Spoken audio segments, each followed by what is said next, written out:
Ontario's human rights legislation, known as the Ontario Human Rights Code, recognizes the inherent dignity and worth of every person and provides for equal opportunities and rights without discrimination.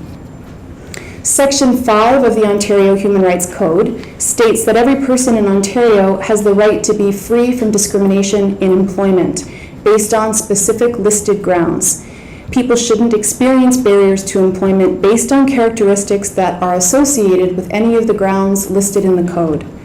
And Section 6 of the code states that every person in Ontario has a right to be free from discrimination with respect to membership in any trade or occupational association or self-governing profession. Therefore, regulatory bodies should not be using membership or licensing criteria that could result in discrimination.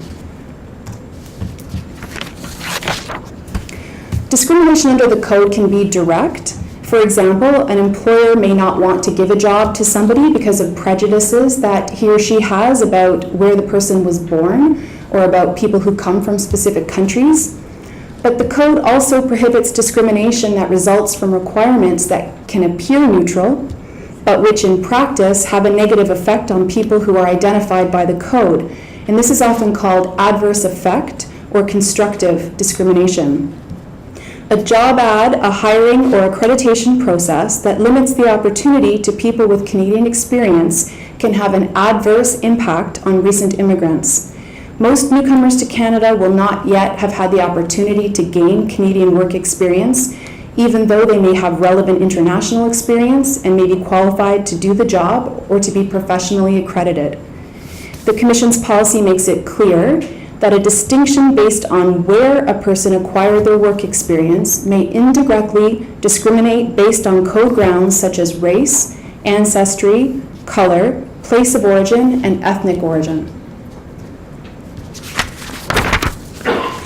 There's no common understanding of what skills employers or regulatory bodies are looking for when they ask for Canadian experience, and this can be extremely frustrating for newcomers who may be qualified for a position or for professional accreditation, but who have not yet worked in Canada and are not given a chance to prove their qualifications. Many newcomers feel that the approach of many Canadian employers arbitrarily and needlessly penalizes them. In some cases, requiring applicants to have Canadian experience may be disguised discrimination and a way to screen out newcomers from the hiring process. As one respondent to the Commission's survey stated, "I have worked all over Europe, and I know that there's no thing such as European experience. I believe that Canadian experience is a self-invented barrier to stop immigrants with high education getting into highly paid, high-level jobs." The Commission's position is that a requirement for Canadian experience is discriminatory on its face and can only be used in very limited circumstances. As the policy states, the onus will be on employers and regulatory bodies to show that a requirement for Canadian experience is a legitimate requirement according to an established legal test, which I'll speak about more.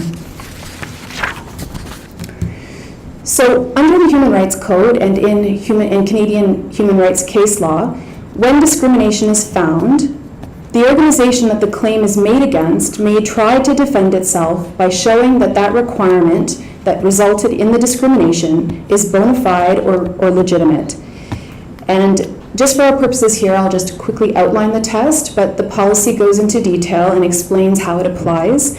The decision that I'm speaking about is known as the Mioran decision. It's a Supreme Court of Canada decision that sets out a three-part test that's available to respondents to try to defend requirements that would otherwise be discriminatory.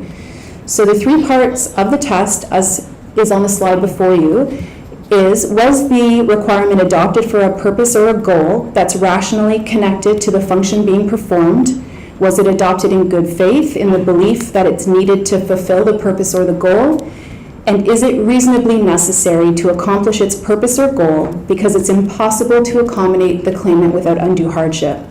So what this means in practical terms is that it's up to an employer or a regulatory body to show that a Canadian experience requirement is legitimate and reasonable.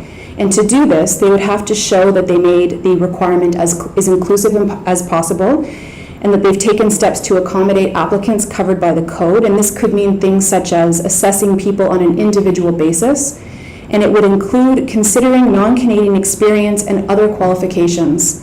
It's the Commission's view that an employer or a regulatory body would have a very difficult time showing that a requirement for Canadian experience is legitimate based on this legal test.